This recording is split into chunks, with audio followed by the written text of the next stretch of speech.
আমাদের লাদাখ ট্রিপের আজকে হচ্ছে প্রথম দিন।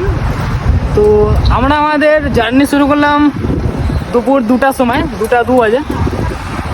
তো ফার্স্ট অফ অল আমরা এখন হচ্ছে বাগডোগরা ফ্লাইওভারটা পার করলাম। দুজন পেছনে আছে, ওরা দুজন এসছে জলপাইগুড়ি থেকে, ঠিক আছে। তো অ্যাপ্রক্স ওদের 50 কিলোমিটার সাইকেলিং হয়ে গেছে। তো আজকে আমাদের কিলোমিটারটা একটু কমই হবে, যেহেতু আমাদেরকে প্রথমে একটু ভেবে চিন্তে ডিসিশন নিয়ে আজকে রাতটা কাটাতে হবে ফুল প্ল্যানিং করে। কাল সকাল থেকে আমাদের কিলোমিটারটা বেড়ে যাবে, 100 আপ হবে। তো সঙ্গে আছে গৌতম, জলপাইগুড়ি থেকে আছে আমাদের দেশি রাইডার, ভালো নাম সঞ্জয় দাস, ট্রাভেলিং সঞ্জয়, ঠিক আছে। তো এবার তারই সঙ্গে আছে আমাদের, না বলো তোমার নামটা? শাহিদ, এমডি শাহিদ, মোহাম্মদ শাহিদ। তো আজকের ট্রিপটা শুরু হলো। তো লাঞ্চটা করে কোথায় আমরা দাঁড়াচ্ছি তারপর তোমাদের আপডেট দেবো, ঠিক আছে। চলো, 15 কিলোমিটার সাইকেলিং করার পর আমরা এসে পৌঁছেছি নকশালবাড়ি। তো সঞ্জয়দের অ্যাপ্রক্স 70 থেকে 75 কিলোমিটার সাইকেলিং হয়ে গেছে। তো অত দূর থেকে আসার পরে ওরা একটু এখন লাঞ্চ করলো, রুটি সবজি মায়ের হাতে, ঠিক আছে। তো মা যেটা বানিয়ে দিয়েছিল একটু খাওয়া হলো, আবার রাতে খাওয়া হবে। তো আজকের টাকাটা সেটা সেভিংস হবে। তো এখন এই মুহূর্তে আমরা নকশালবাড়িতে দাঁড়িয়ে।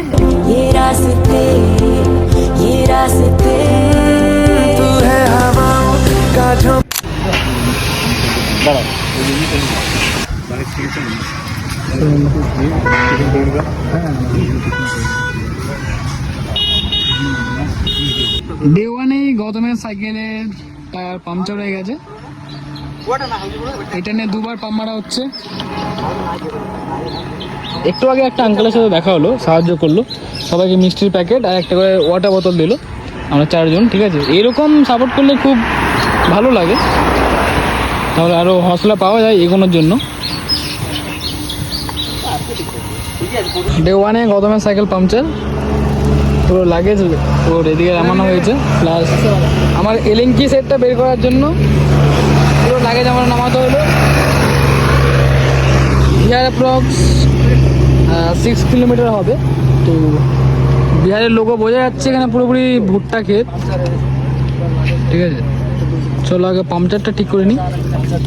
ছোট্ট একটা স্টাপলার পিন ঢুকে গেছিলো, স্টাপলার না কি হবে, কোনো গুণাটনা হবে, তার হবে, জিআই তার হবে, এটা তার জন্য এই অবস্থা, ঠিক আছে। প্রথম দিন ওয়ান ডে এক্সপিরিয়েন্স।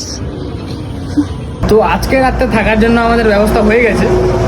বিহারে ভেবেছিলাম ঢুকবো, বাট গৌতমের সাইকেল পাংচার হয়ে গেছিলো বলে আর ঢোকা গেল না। তো এখন আমরা দাঁড়িয়েছি একটা পার্টি অফিসে, ঠিক আছে। বিহার